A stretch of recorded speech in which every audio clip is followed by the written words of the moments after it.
بسم اللہ الرحمن الرحیم۔ حضرت قبیصہ بن محارق رضی اللہ تعالی عنہ فرماتے ہیں کہ میں حضور نبی اکرم صلی اللہ علیہ وسلم کی خدمت میں حاضر ہوا۔ حضور علیہ الصلوۃ والسلام نے پوچھا کیوں آئے ہو؟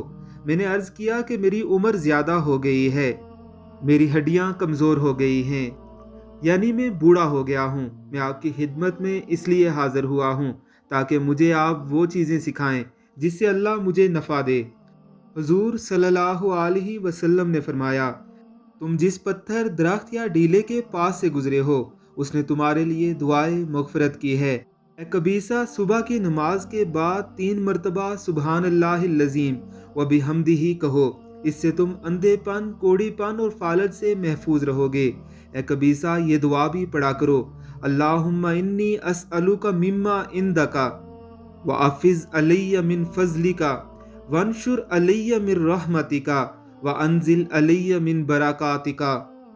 یہ رسول اللہ صلی اللہ علیہ وسلم کا بتایا ہوا وظیفہ ہے۔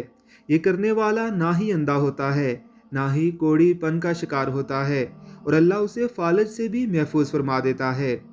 اللہ ہمیں اسے اپنی زندگی کا معمول بنانے کی توفیق عطا فرمائے، آمین ثم آمین۔